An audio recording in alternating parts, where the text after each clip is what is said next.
Hello दोस्तों, स्वागत है आपका आईसीएस सेट अड्डा में। तो आज का जो हमारा टॉपिक होने वाला है, आज का टॉपिक है चुंबकत्व, जिसको मैग्नेटिज्म बोलते हैं, मैग्नेटिज्म बोलते हैं। ठीक है। तो पिछला जो हमारा टॉपिक था वो था ऊष्मा एवं तापमान का था। ठीक है। उसमें टोटल क्वेश्चन आपकी थी, यहाँ पे आपको 37 क्वेश्चन था, जो ऑलरेडी हम लोग ने करा दिया है। आपने अगर वीडियो नहीं देखा है तो आप प्लेलिस्ट में जाकर, साइंस का जो प्लेलिस्ट है उसमें जाके आप देख सकते हैं। बायोलॉजी का उसमें कराया गया है आपका, ये फिजिक्स का चल रहा है, इसके बाद केमिस्ट्री का आएगा। बाकी और भी सब्जेक्ट का हो चुका है, जैसे पॉलिटी का हो चुका है, जियोग्राफी का हो चुका है, हिस्ट्री का हो रहा है, अभी उसमें बाकी है क्वेश्चन। तो आप वहाँ प्लेलिस्ट में जाके हमारे प्रीवियस जो सेट हैं उसको आप देख सकते हैं। फिलहाल आपको पता है कि द ऑफिसर एकेडमी का हमारे पास सेट जो चलाया जा रहा है, जो कि पूरी तरह से बिहार शिक्षा भर्ती 3.0 पे पूरी तरह से बेस्ड है। ठीक है। तो ये देखिए, क्वेश्चन अगर साइंस का क्वेश्चन की बात करी जाए तो ये सिर्फ बिहार बिहार शिक्षा भर्ती जो है उसके लिए ही मतलब ज़रूरत नहीं है। बाकी आप बीएसएससी का तैयारी कर रहे हैं उसके लिए भी ज़रूरत है। बाकी और भी जो बिहार एसआई हो रहा है उसमें भी साइंस के क्वेश्चन लगभग में इसी तरह से आते हैं। ठीक है। बीपीएससी का भी अगर तैयारी करते हैं तो उसका भी क्वेश्चन ऐसे ही आता है, तो आप यहाँ से देख सकते हैं। ठीक है। चलिए, तो हम लोग शुरू करते हैं। पहला हमारा जो क्वेश्चन है, ये क्वेश्चन ये है कि पानी में एक हवा का बुलबुला किस तरह से काम करता है। तो इसका देखिए राइट आंसर आपका क्या है, डी नंबर है। डी नंबर है, अवतल लेंस की तरह काम करता है। किसकी तरह काम करता है? अवतल लेंस की तरह यहाँ पे काम करता है। ठीक है। चलिए, अगला सवाल है कि एक आयनिक यौगिक में यूनिट सेल होता है जिससे क्यूब को कोण पर ए आयन होते हैं और क्यूब के फलकों पर के केंद्रों पर बी आयन होते हैं। यौगिक का मूलानुपाती सूत्र क्या होगा? तो इसका जो मूलानुपाती सूत्र होगा वो ए बी होगा। ए बी ए होगा। ठीक है। चलिए, अगला सवाल है हमारे पास कि निम्नलिखित में से कौन सा यौगिक धात्विक और पैरोमैग्नेटिक है।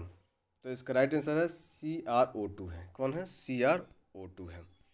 चलिए, थोड़ा सा ये टेक्निकल हो जाता है, आप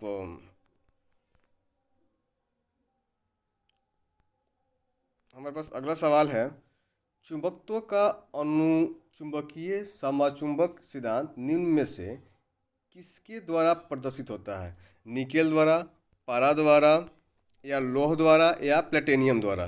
तो इसका राइट आंसर क्या होगा आपका? प्लेटिनियम द्वारा। किसके द्वारा होता है? प्लेटिनियम के द्वारा होता है। चलिए, अगला सवाल पे चलते हैं। अगला सवाल है कि चुंबकीय कंपास की सुई जो होती है, ये मतलब चुंबकीय कंपास की जो सुई होती है वो क्या रेखांकित करती है? तो चुंबकीय क्षेत्र के समानांतर स्वयं को संरेखित करती है। क्या करती है? चुंबकीय क्षेत्र के समांतर को स्वयं को संरेखित करती है।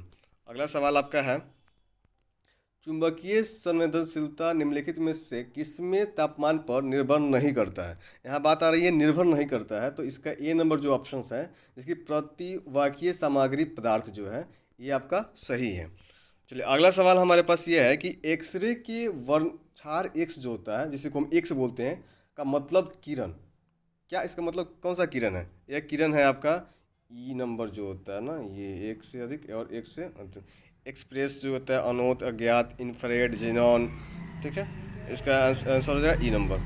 अगला क्वेश्चन है कि पृथ्वी के चुंबकीय क्षेत्र में रखे गए दंड, जिसको हम लोग वार बोलते हैं, चुंबक जिसकी उत्तरी ध्रुव भौगोलिक उत्तर दिशा की ओर स्थित है, कि चारों ओर उदासीन बिंदुओं की संख्या क्या होती है? तो इसका राइट आंसर कितना होगा? इसका होता है 2। कितना होता है? 2 होता है। चलिए, ठीक है। अगला सवाल है कि सभी चुंबकीय पदार्थ अपनी चुंबकीय गुण खो देते हैं। जितने भी चुंबकीय पदार्थ होते हैं अपने चुंबकीय गुण खो देते हैं। ये कब खोते हैं? तो ये जब गर्म किया जाता है ना, जब किसी चीज़ को गर्म किया जाएगा तो अपना जो भी गुण होता है वो खोने लगता है। ठीक है। तो जब गर्म किया जाता है तो क्या किया जाएगा? ये अपना गुण खो देगा। चलिए, अगला सवाल है हमारे पास कि सोनाइट में सर्वाधिक चुंबकीय क्षेत्र होगा, तो ये उपयुक्त में से कोई नहीं होगा। ना छोर पर नहीं होता, अक्ष पर भी नहीं होता, अनंत पर नहीं, इसमें से कोई पर नहीं होता है। चलिए, अगला सवाल हमारे पास, एक सेकेंड, अगला सवाल है कि चुंबकीय सुई किस तरह संकेत करती है? चुंबकीय जो सुई होती है किस तरफ संकेत करती है? तो ये करती है आपका उत्तर की तरफ। आपको पता है कि आप जब भी कंपास उठाइएगा तो उसका जो सुई होता है हमेशा नॉर्थ की तरफ रहता है। आप जैसे भी घूमिएगा वो अपने नॉर्थ की तरफ ही अपना संकेत बनाए रखता है, ठीक है। इसी का उपयोग करके पहले के टाइम में जब हम लोग उतना मॉडर्न टेक्नोलॉजी नहीं थी तो उस समय कहीं जाना होता था तो दिशा का निर्धारण किया जाता था, जैसे जहाज पे होता था तो उसी का निर्धारण करके जो होता है कॉम्पास जो होता है उसी से देख के होता था। आज भी मतलब होता है, लेकिन मॉडर्न टेक्नोलॉजी में बहुत सारी चीज़ आ गया है जिस वजह से आपको निकलता है। चलिए, तो इस इस सेट में मात्र 11 ही क्वेश्चन था। तो चलिए, अगला जो आपका टॉपिक है, आपका टॉपिक है आधुनिक एवं परमाणु भौतिकी का है, ठीक है। तो ये हम अगला वीडियो में देख लेंगे। आज का टॉपिक हमारा खत्म हो गया, मात्र 11 सवाल था इसका।